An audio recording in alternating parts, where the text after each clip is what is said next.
Joe Biden hitting the campaign trail, going to find the black women voters. Where you gonna find them, Joe?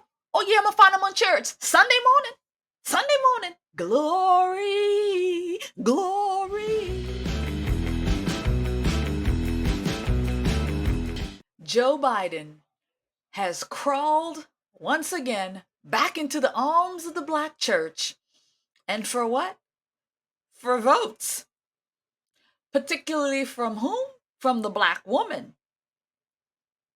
And why is that? Because most of the black men are not in the church. You probably find them in the prison somewhere, because of Joe Biden's politics and his policies. Joe, are you wondering why the church is full of black women and there's hardly any men around? You don't know, Joe?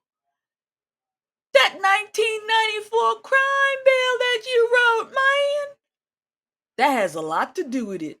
You locked up a whole bunch of black brothers, and that's why the church is full of black women.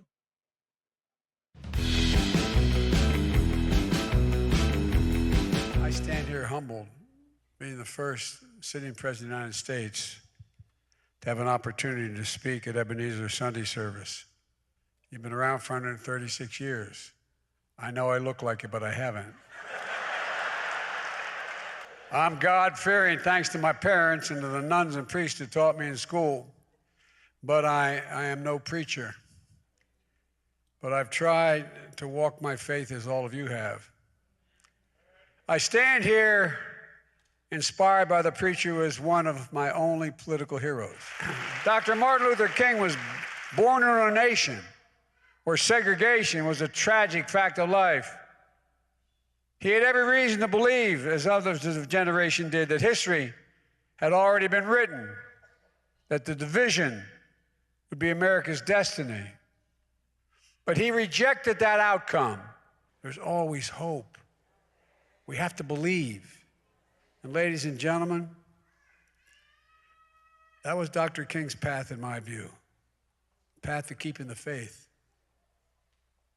And it must be our path. It kind of goes over your head when Joe Biden and his party is the one who was doing the segregation, keeping everybody apart, the party of the Jim Crow. That kind of gets lost in translation, or it gets lost in history.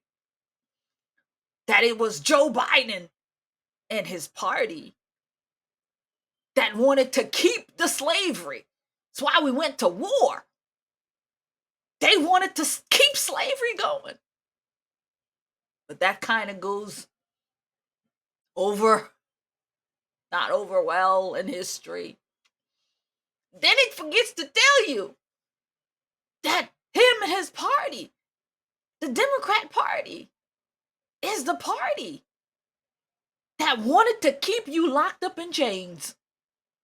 Just kind of goes over, brushes it aside. Then they forget to tell you that it's his party and his policies that have your neighborhood and your community looking like ghetto trash. It's the policies, but they just forget to tell you. And he says, I'm God-fearing. I'm God-fearing just like you.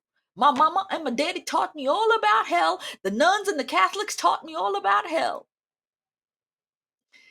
At 99 years old, knowing that someday soon you might be facing the other side, you would think at this age he would tell the truth.